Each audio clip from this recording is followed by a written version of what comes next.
পরবর্তীতে আমাদের পদক্ষেপ, দিল্লিতে আমাদের টিম আছে, ওরা এলে আমরা আলোচনা করে কি করব না করব আলোচনা করে আমরা আপনাদের জানিয়ে দেবো। আমরা এককভাবে তো সিদ্ধান্ত নিতে পারি না, সমস্ত কিছু আমরা সংগঠন ওয়াইজ সিদ্ধান্ত নেব এবং কি করব সেটা আমরা আপনাদেরকে সাংবাদিক সম্মেলন করে জানিয়ে দেবো। আমাদের তার কোনো উপায় নাই, আমাদের মাস্টার এখন মাস্টারদা হতে হবে, আর কি উপায় আছে? এখানে টোটাল বিচার ব্যবস্থা রাজনীতি দ্বারা ইনফ্লুয়েন্স হচ্ছে।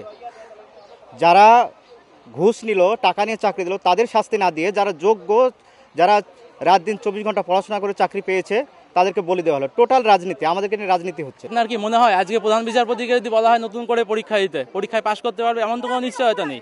তাহলে সেখানে আমরা এত বছর ধরে চাকরি করছি, আমাদের বয়স 40, 45, 50, 55 বছর বয়স আছে অনেকে, তা তারা কি করে পরীক্ষা দিয়ে এখন চাকরি পাবে আপনারা বলুন?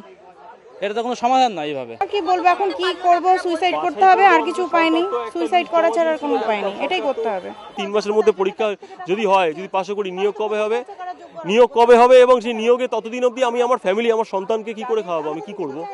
আমার এইটাই। অবশ্যই রাজ্য সরকারকে দায়িত্ব বর্তাচ্ছে তার উপরে, মানে যারা মানে সুপ্রিম কোর্টে, আমি বিচার কি বলবো, মানে উনি তো স্বয়ং ভগবান, সুপ্রিম কোর্টের বিচারক, ভগবান তুল্য মানুষ, এরকম কাজটা করতে পারলেন? আমি সেটাই ভাবছি। কারা যোগ্য কারা অযোগ্য গোটা ব্যবস্থা মিলে বাছাই করতে পারলো না, তাহলে আসলে কারা অযোগ্য হলো? তাহলে সেই যারা অযোগ্য তারা বহাল থাকবে সবকিছুতে, আর আমরা যোগ্যতার ভিত্তিতে, মেরিটের ভিত্তিতে চাকরি পেয়েও আমাদের চলে গেল। এটাই বিচার ব্যবস্থা?